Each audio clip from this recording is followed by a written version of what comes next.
Hello बच्चों, मैं mission ज्ञान से रोहित नाम आप सभी का स्वागत करता हूं वेदांता के CSR ई लर्निंग इनिशिएटिव में।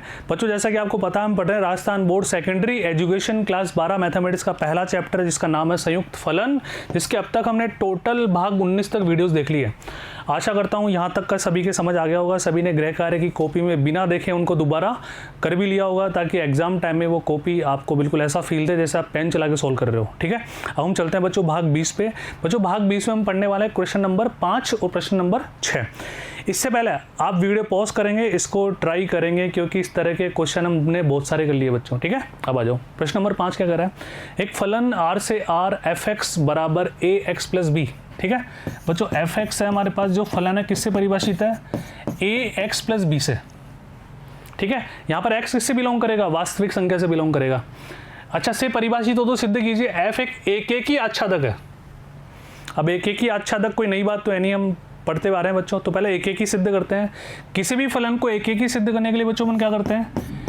fx1 बराबर fx2 यदि और केवल यदि x1 बराबर x2 होगा।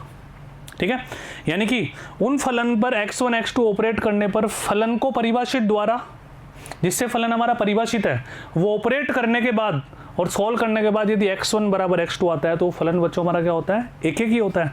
तब यहाँ पे देखो, यहाँ पे x1 रखो, x की जगह तो क्या आ जाएगा? ax1 plus b। अच्छा, बराबर में हमें क्या करना है? x2 fx2, तो x की जगह x2 रख दो, ax2 प्लस b। अच्छा, b से b कैंसिल होगा, a से a कैंसिल होगा, तो बच्चों क्या आएगा हमारे पास? इससे तात्पर्य क्या आ गया? x1 बराबर x2। तो अब क्या लिखने वाले हैं अब?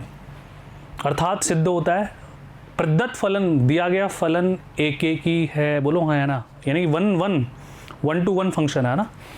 चलो, पहली बात क्लियर है, तो लिख देना आप। यहाँ पे आता है फलन एक एक ही है। अच्छा, अब अपन चलते हैं बच्चों आच्छादक पे। आच्छादक के लिए मैंने तुम क्या बोला? पूरे फलन को y की फॉर्म में लिख दो, इन टर्म्स ऑफ y, है ना। पहले फलन को y की फॉर्म में लिखते हैं, तो ध्यान से देखो। इसके लिए अपन थोड़ा सा कलर चेंज कर लेते हैं ताकि अलग दिख जाए तुम्हारे को। तो बच्चों देखिए बिल्कुल बोर्ड पे कंसंट्रेशन के साथ, y बराबर fx अपना। ठीक है, ये फलन हमारे पास बच्चों क्या है? ax plus b। अब पहले पूरे फलन को हमें y की फॉर्म में लिखना है, यानी कि x के बराबर आना चाहिए सब कुछ, है ना। तो बच्चों b उधर जाके माइनस हो जाएगा, तो हमारे पास x का जो मान आया ना वो आ गया y माइनस b बटा a। इस बात से सहमत हो या नहीं हो बताओ भाई? b उधर जाके माइनस होगा और a से भागम लगा देंगे ना। यहाँ पे बच्चों y क्या हो जाएगा? सारे y क्या हो जाएंगे? बिलोंग्स टू वास्तविक संख्या। अच्छा, अब यहाँ पे बताओ, क्या y के प्रत्येक मान के लिए x का कोई मान आएगा? इसका मतलब प्रत्येक प्रतिबिंब का पूर्व प्रतिबिंब विद्यमान है। ठीक है, क्या लिखेंगे? आता है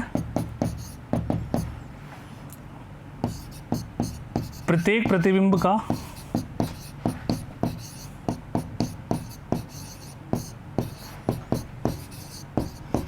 पूर्व, है ना, पूर्व लिखना बच्चों इसको, प्रतिबिंब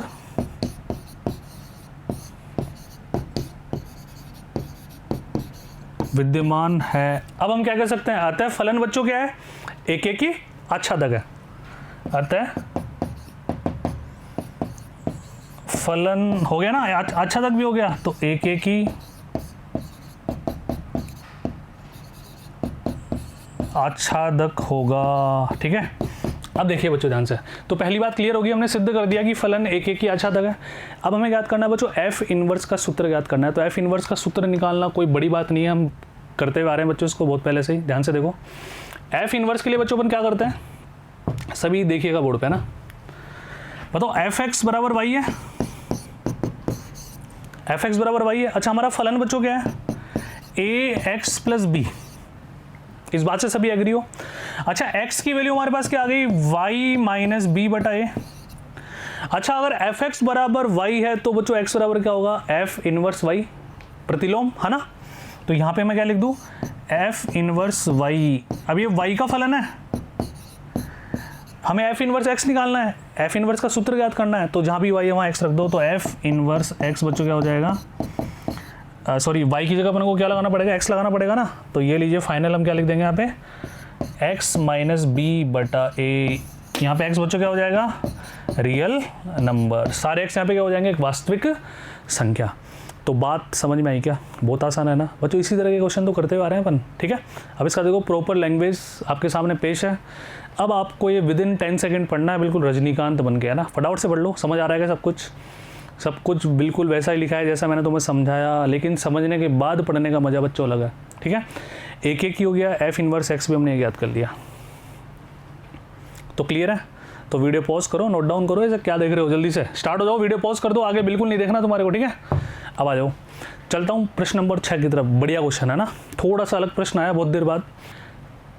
एक फलन r से r एफ एक्स बराबर, बच्चों एफ एक्स बराबर क्या दिया हुआ है अपने को, एफ एक्स बराबर दिया हुआ है cos x प्लस 2। अब ध्यान से देखना बच्चों ना, यदि किसी ने 11वीं क्लास में त्रिकोणमिति ढंग से नहीं पढ़ी तो उनसे निवेदन है, उनसे विनती है, मिशन ज्ञान ऐप आपने डाउनलोड कर रखी है बच्चों, यहाँ ई विद्या यूट्यूब चैनल पे आप जाइए और उसमें 11वीं क्लास में त्रिकोणमिति जो प्रश्नावली है उसमें मेरे वीडियोस अवेलेबल है, सारे फटाफट से देख लो।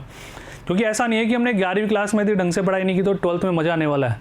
11वीं क्लास की एक एक बात, चाहे वो 12th के सिलेबस में नहीं हो, लेकिन वो 12th की बातों को समझने के लिए अति महत्वपूर्ण है। बेसिक कॉन्सेप्ट काम आएंगे बच्चों तुम्हारे, है ना।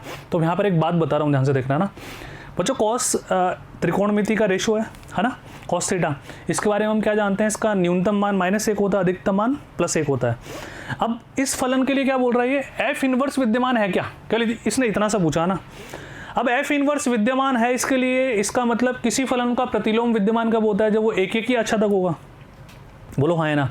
अच्छा बताओ, एक ही आच्छादक बच्चों फलन के लिए हम क्या बोलते हैं, बताओ फटाफट से। फलन के लिए हम बोलते हैं कि किसी एक मान पर 2 वैल्यू नहीं आनी चाहिए। बोलो हाँ है ना। अब बताओ बच्चों, कोस में क्या होता है कि क्या कोस में 90 डिग्री का मान कितना होता है बच्चों, 0 होता है क्या, 0 केवल 90 डिग्री का ही मान होता है क्या, 0 केवल 90 डिग्री का ही मान होता है क्या सर, तो कोस 270 डिग्री निकालें तो भी 0 आएगा। बोलो हाँ है ना, आएगा ना। कोस 450 डिग्री निकालोगे तो भी 0 आएगा, कॉस 630 डिग्री निकालोगे तो भी 0 आएगा। यानी कि 90 के विषम गुणांकों पर कोस हमेशा 0 मान देता है। यानी कि 90 के ओड मल्टीपल पर कोस बच्चों में से क्या देगा, 0 देगा। तो बच्चों ये बताओ, इसका मतलब तो मैनी वन फंक्शन हो गया, बहु एक ही। 90 डिग्री पर भी 0 दे रहा है, 270 पे भी 0 दे रहा है, 450 पे भी 0 दे रहा है, 630 पे भी 0 दे रहा है। बोलो हाँ है ना। 0 डिग्री पे 0, 90 डिग्री पे 0, 270 पे 0, 450 पे 0, 630 पे 0, तो मैनी वन हो गया, बहु एक ही। पढ़ा था अपन काइंड ऑफ फंक्शन में, है ना। अब बच्चों बताओ, जब इसका मैं प्रतिलोम निकालूंगा तो ये तो ऐसे हो जाएगा क्या, जल्दी बोलो हाँ है ना। तो सर ये तो आच्छादक तो है ही नहीं, इसका मतलब इसका एफ इनवर्स विद्यमान नहीं है। बात समझ में आई क्या। इसकी जगह साइन होता तो भी ऐसे होता, क्योंकि साइन भी देखो 0 डिग्री 0 पर भी होता है, 180 पे भी 0 डिग्री होगा, 360 पे भी 0 डिग्री होगा। अभी बेसिक बात है मतलब। तो क्वेश्चन आ गया समझ में, तो लिख लोगे खुद ही सॉल्यूशन। बताओ क्या लिखोगे, मैं बोल रहा हूँ दोबारा, आप आराम से लिखना। चूंकि हमें पता है कॉस थीटा, है ना, बिल्कुल ऐसे आराम से लिखो। कॉस 90 डिग्री बराबर 0, कॉस 270 डिग्री बराबर 0, कॉस 450 डिग्री बराबर 0। ये बहु एक ही फलन होगा। बोलो हाँ है ना। अब अगर ये बहु एक ही फलन होगा तो इसका प्रतिलोम एक आच्छादक फलन नहीं होगा, और एक ही आच्छादक नहीं है, इसका मतलब ये क्या नहीं है बच्चों, इसका एफ इनवर्स विद्यमान नहीं है। अच्छा दूसरी बात, प्रतिलोम फलन के लिए एक ही भी होना चाहिए, आच्छादक भी होना चाहिए। तो एक ही तो वैसे ही नहीं है, हम आच्छादक पे भी क्यों जाए, बात को समझना। ये तो मैनी वन हो गया ना, बहु एक ही हो गया ना, तो बस वही खेल खत्म हो गया। इसका मतलब विद्यमान नहीं है। बात समझ में आई क्या। अब सर ऐसे तो कैसे, आप हमें थ्योरेटिकल मेथड से समझाओ। तो बच्चों देखो एक मेथड हो रहा है इसका ना, मैं जो आपकी बुक में या एक थ्योरेटिकल मेथड में तुमको समझाता हूँ। ध्यान से देखो, जो मैंने बोला आप वो भी कर सकते हो, कोई गलत नहीं है, लेकिन सारी बातें लिखनी पड़ेगी। देखो एक और चीज़, एफ एक्स बराबर ये हमारे पास है, एक्स का मान 2 पाई रख दिया, यानी कि 360 डिग्री। तो जो 2 पाई प्लस समथिंग कौन से में गया, फर्स्ट क्वाड्रेंट, फर्स्ट में ऑल पॉजिटिव, और 2 पाई पे नो चेंज, कॉस 2 डिग्री। यानी कि एक्स का मान 2 पाई रखने पर क्या आ गया, कॉस 2 आ गया। अब एक्स का मान 0 रख दो, एक्स का मान 0 रखने पर भी क्या आ गया, 2 आ गया। तो वही तो बात आ गई जो मैं बोल रहा था, यहाँ दो वस्तुओं का एक ही प्रतिबिंब है, इसलिए फलन एक ही नहीं है, क्योंकि फलन एक ही आजा तक नहीं है, इसलिए फलन प्रतिलोमीय नहीं होगा, अर्थात एफ इनवर्स विद्यमान नहीं है। तो बात समझ में आ गई क्या? आप फिर 2 पाई वाला 0 वाला भी कर सकते हो, जो मैंने बताया वो भी आप कर सकते हो। तो अगर फटाफट से कर लो, स्टार्ट हो जाओ, ठीक है। चलो वीडियो पॉज करना, नोट डाउन करना, मिलते हैं अगले प्रश्न में, उससे पहले इसको ट्राई कर लीजिएगा, जुड़े रहिए मिशन ज्ञान से। Thank you so much.